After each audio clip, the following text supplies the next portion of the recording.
What's happening, guys? This is Mike at Mike's Total Dragon Channel. And so far this month, I was only able to get the solicitations for the DC books, the October solicitations for the books that are coming out in December. My shop didn't have the Marvel one, so we'll just do the DC ones today. And, maybe I'll get the Marvel ones at a later date. So we'll go ahead. And this one, as you see here, this is really highlighting the DC KO event that they have going on, which is basically like a tournament style. They've got a bracket and everything, like think NCAA basketball or bracket with all the participants battling each other. And this opens up here with a message from Scott Snyder. When Josh and I were coming up with KO, we realized that there's a point in the story where this big tournament, all the characters are taking part, where this big tournament all the characters are taking part in would have an all-out brawl section. So the result of that is a whole month of slugfest fans have been speculating about for decades. These are one-shot special issues that tie into the main story of DCKO and show the brutal face-offs between friends and foes alike, yada yada yada. So basically what we have here is DCKO All Fight Month starts round 2, and these will all be, see, you have DCKO Superman versus, and this is a one-shot that ties into the DCKO event. So what I believe is what all these will be is standalone issues with the battle between these characters. So like you have here DCKO Wonder Woman versus, and this is a standalone issue of Wonder Woman fighting whoever her participant is she draws to fight in that issue, or in that tournament, or whatever it is. So, and they're keeping, because this is the second round of the tournament, they're keeping who their opponents will be, who advance, so to speak. They're keeping them under wraps, and that's why it has redacted.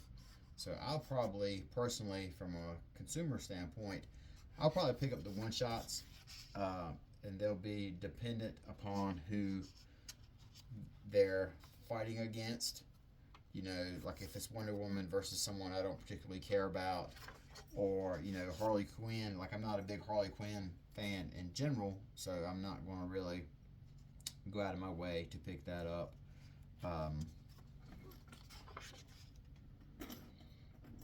And then, of course, I'll pick up the regular books that I subscribe to. Like if I'm regularly reading Justice League Unlimited, I would pick that up. Now this is DCKO Night Fight. This is by Josh Williamson with art by Dan Mora. So Dan Mora, oh my gosh, they are working this man to death. He has to be bringing in money hand over fist, as busy as he stays, which is good for him. Then we have the Absolute Batman Arc M special by Scott Snyder and Frank Terry. This is a kind of like a one-shot type deal. I did drop Absolute Batman, so I won't be picking that up. Now I'm down to just Absolute Wonder Woman and Absolute Superman. And as we see right here, Absolute Wonder Woman number 15, the first meeting between Absolute Batman and Absolute Wonder Woman. I'll definitely be picking this up. I'll be picking up Absolute Superman, Flash, Green Lantern, passing on them. Martian Manhunter, passing on it. Absolute Evil. This is I believe what this is going to be is a one-shot that features the villains and all the absolute versions of the villains and them having interactions together. But Batman number 4, I'll be picking it up. Red Hood, no one has to worry about picking this up anymore since this is was one and done. It got canceled.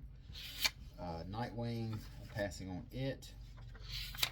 Batman and Robin, passing on it. Catwoman, passing on it. Passing on Harley Quinn, Poison Ivy. Action, I'm reading it. Passing on Detective. Supergirl, I enjoy Supergirl. Get out of here, cat. All In. Superman Unlimited. I'm a regular reader of this. I'll be picking this up. Plus, I'm a big fan of Guy Gardner, so that should be really good as well. But I always say that the Action Comics, Supergirl, and Superman is a really great direction that DC has for the Superman books. These are all essentially standalone books. They're not heavily continuity driven, not a ton of guest appearances. You can basically drop in on any of these, and they're very all accessible for all ages.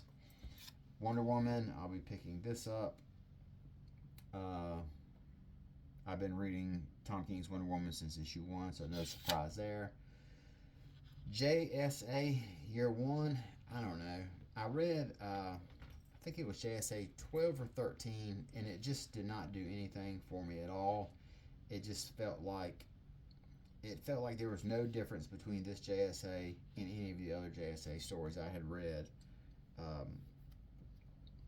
But I do kind of like the idea of reading the year 1 of this. Adventures of Superman, Book of Ale by Philip Kennedy Johnson. I'll be picking that up. Passing on Green Lantern, World's Finest, Green Lantern Corps. Passing on all these. I did pick up Cheetah in Cheshire, Rob the Justice League, because I do like Greg Rucka. So this will be interesting to see how this wraps up. Greg Rucka that is, he writes very good villains. He has a very good feel for those type of characters, and that's what Cheetah and Cheshire are, and this is like a heist type story. So that should be interesting. Superman, the Kryptonite Spectrum. This is only a 5-issue mini. That's pretty good, I guess. I picked up issue 1 of that. I was very unfamiliar with this team. I've never read Ice Cream Man before, which is what they work on. So, but I knew it was kind of a horror book.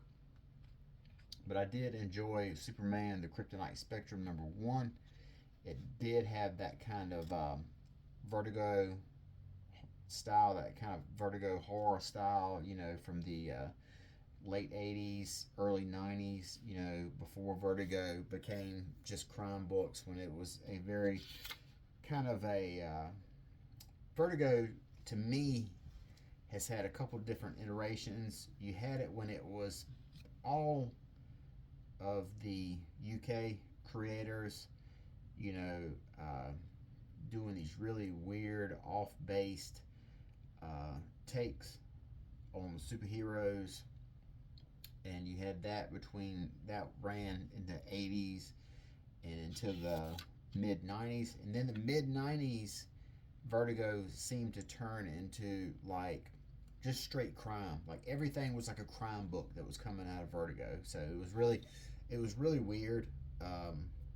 That's just how I look at it, but it really feels like this Superman Kryptonite Spectrum would have been something that felt right into that early era of Vertigo, with the kind of almost like a horror type feel to it, and a twisted take on a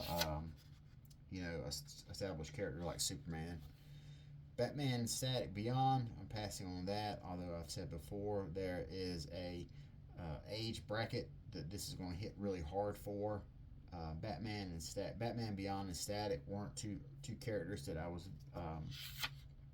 terribly into. I was kind of I did see a handful of Batman Beyond episodes. Of course, I saw the Batman Beyond movie with the Joker, but for most of it, I didn't really have any ties to it. I was kind of at that point had entered the workforce full time, and I didn't have my weekends. I was doing typical early 20s stuff, sleeping late, sleeping late and staying up late. So getting up early to watch cartoons wasn't on the menu at the time. But there is a generation who's going to go super hard for this Batman and Static, because they're still really Batman and Static. They're still really fondly remembered characters. In fact, Swerve Strickland did a Static cosplay for like a AEW pay-per-view recently. You know, he came out dressed up as Static Shock. So that character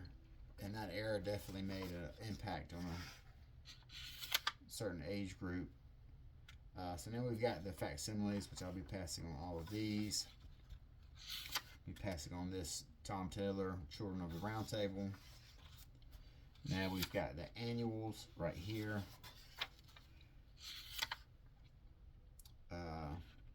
Let's see, what do we have here? Green Lantern Dark, the complete Elseworlds annual. So that's issues 1 through 7, and they're currently on 6. So I guess they'll get one more issue out and then do a collection of that. I'm waiting for this to wrap up so I can read it, and same with Resurrection Man. And Fire and Ice When Hell Freezes Over, that's wrapping up here shortly, so I'll be binging that. But for the most part, I'm passing on all these trades. The collected editions right here have become really popular. You know, $9.99 for all this content.